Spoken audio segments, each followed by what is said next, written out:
लेकिन India alliance जो बना माधवी, उसको लेकर सवाल इसीलिए उठाए जा रहे हैं कि अलग लड़ना है कुछ राज्यों में, ये प्राथमिकता थी, या फिर आपस में ही लड़ना है, क्योंकि क्लैरिटी नजर नहीं आती है। जिन मुद्दों पर पहले बीजेपी को घेरा जा रहा था, चाहे वो इलेक्ट्रल बॉन्ड का मुद्दा हो, चाहे वो भ्रष्टाचार का मुद्दा हो, उसमें हम देख रहे हैं जैसे लेफ्ट पार्टी टीएमसी पर निशाना साध रही है, यहाँ पर आपस में लड़ाई ज्यादा नजर आ रही।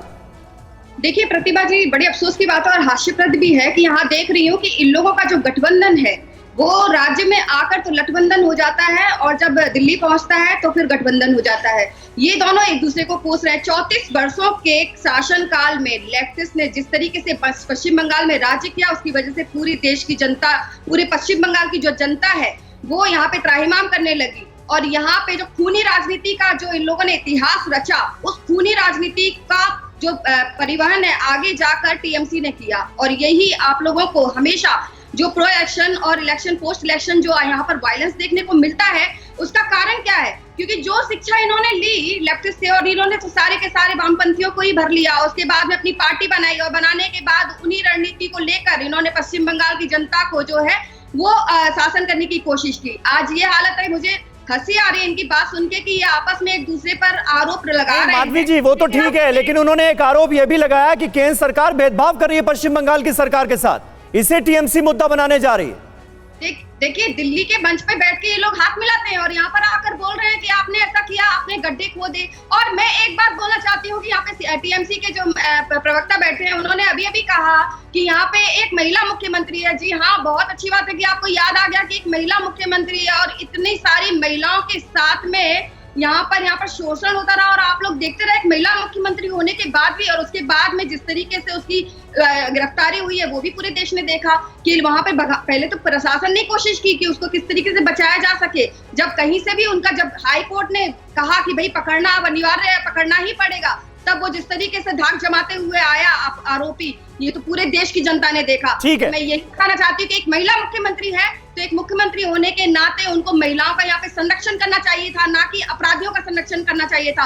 और पश्चिम बंगाल में लगातार जब भी किसी तरीके की घटनाएं घटित होती हैं तो या तो उसको विपक्षी राजनीति। चलिए ठीक है माधवी, सवाल पश्चिम बंगाल की सरकार से भेदभाव किया जा रहा है, केंद्र सरकार भेदभाव कर रही है, ये आरोप उन्होंने लगाया था, इस पर मैं जवाब चाह रहा था। चलिए मैं दोबारा आता हूं आपके पास, रविशंकर दत्ता का एक बार फिर रुख करते हैं। रवि, वहां पर लोग जो मौजूद हैं उनसे बात हो सकती है क्या? और एक ऑनेस्ट ऑब्जर्वेशन भी आपका चाहूंगा, क्योंकि पीएम मोदी और ममता बनर्जी की रैली में सिर्फ 25 किलोमीटर का फासला है। कुछ लोग ऐसे भी होते हैं क्या जो दोनों की रैलियों में जाएंगे? पहले ममता बनर्जी की रैली, फिर उसके बाद प्रधानमंत्री नरेंद्र मोदी की रैली। देखिए, पहाड़ के रास्ते में 25 किलोमीटर काफ़ी लंबा रास्ता होता है, तो ये शायद मुमकिन नहीं हो कुछ लोग ममता की रैली पे पहुंच जाए उसके बाद मोदी की रैली पे आ जाए। लेकिन लोग जो है ज़रूर यहाँ से उनसे बात करेंगे। यहाँ पे जो लोग हैं इनसे थोड़ा बात करते हैं, जानने की कोशिश करते हैं कि क्या लगता है यहाँ पे क्या होगा। यहाँ पे निश्चित प्रामाणिक जीतेगा। निश्चित प्रामाणिक जीतेगा। लगातार ये जो यहाँ पे मारपीट चल रहा है उदयन गुह के साथ, क्या कहना है उसके बारे में? उसके बारे में क्या बोलना है? हम यही जानते हैं कि सिर्फ निश्चित प्रामाणिक यहाँ पे जीतेगा और कुछ नहीं। क्यों लगता है यहाँ पे निश्चित प्रामाणिक जीतेगा? निश्चित नहीं जीतेगा यहाँ पर।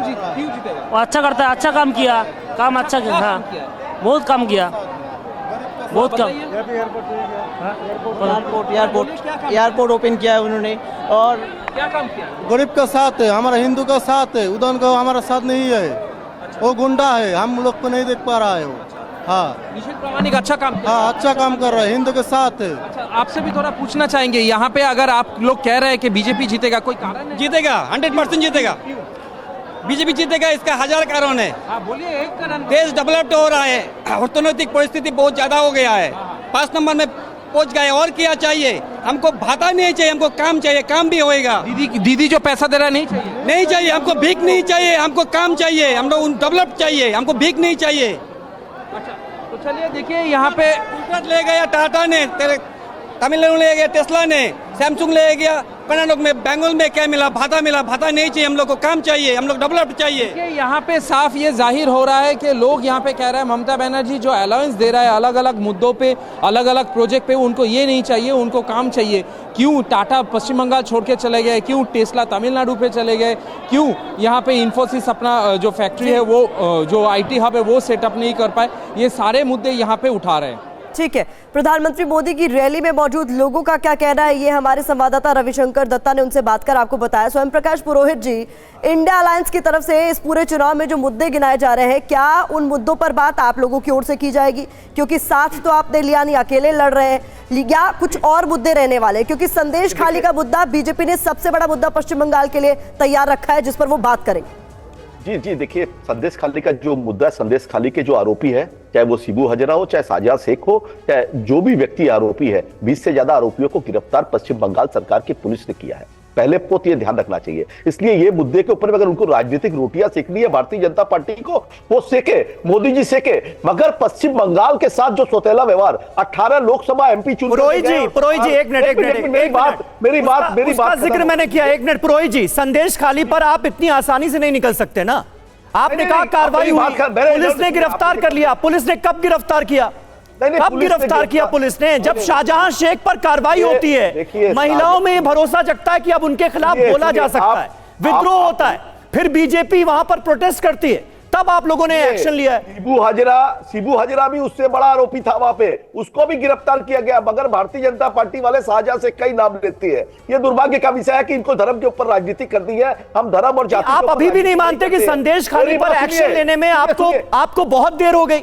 नहीं, आपको नहीं पता है कि हाई कोर्ट के एक ऑर्डर के बारे में, आप हाई कोर्ट का एक ऑर्डर था, उसकी वजह से वो डिले हुआ। जिस दिन हाई कोर्ट का ऑर्डर, उसके ऊपर में रोक हटी, हाई कोर्ट से तो फटकार लगी आपको, हाई कोर्ट से तो फटकार लगी आपको। स्वयं प्रकाश पुरोहित जी, मुझे पता है, लग रहा है आपको नहीं पता। आप असली मुद्दे पर बात नहीं करेंगे। देखिए, 77 मैं जो बोलने जा रहा हूँ, 77 विधायक और 18 लोकसभा एमपी, मेरी बात पूरी होने दीजिए। बोलिए, आप ही बोलिए, आप ही से सवाल था। और 18 लोकसभा एमपी, नरेंद्र मोदी जी बात करते हैं कि 2 करोड़ नौकरियों की बात करते हैं, मगर मैं पूछना चाहूंगा कि कितने रेलवे की नौकरी भर्ती हुई है? सुनिए, बीच में बोलने नहीं। 1 मिनट, माधवी जी प्लीज उनको बोलने दीजिए, अपनी बात रखने दीजिए जी।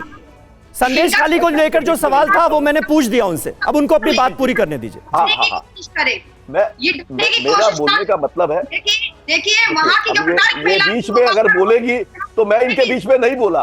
माधवी जी प्लीज उनको अपनी बात पूरी करने दीजिए। आप केंद्र सरकार में बैठे हैं, आप बड़ी पार्टी है, पूरे देश की सबसे बड़ी, विश्व की सबसे बड़ी पार्टी, अपने आप को कम से कम टीवी चैनल में तो हम लोगों को। ठीक है माधवी, एक एक कर अपनी बात रखेंगे। पहले आप सुनिए, फिर आप जवाब दीजिएगा। माधवी, और ये लोग माधवी, ऐसे किसी की बात समझ में नहीं आएगी, एक एक कर।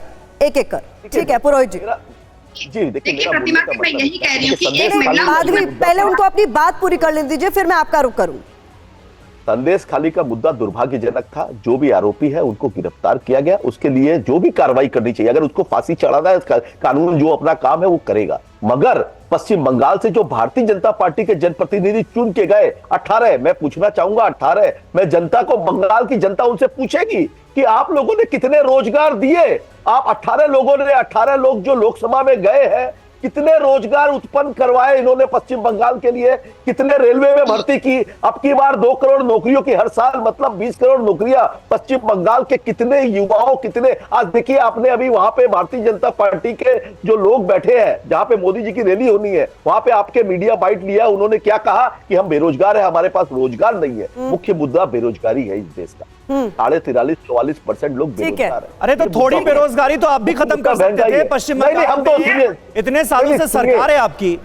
सुनिए, पश्चिम बंगाल में जो ये स्कूल भर्ती है उसको लेकर के हाई कोर्ट के अंदर कौन जा रहा है? नौकरियों को कौन रुकवाया? ये जो अभी जो इनके जो जज है, जो भारतीय जनता पार्टी ज्वाइन की है, उन्होंने सीबीआई जांच कर करके उन्होंने ये सब काम किए। तो ये सब इनका एक एजेंडा है कि डिस्ट्रैक्ट करके रखना है जहां पे इनकी सरकारें नहीं है।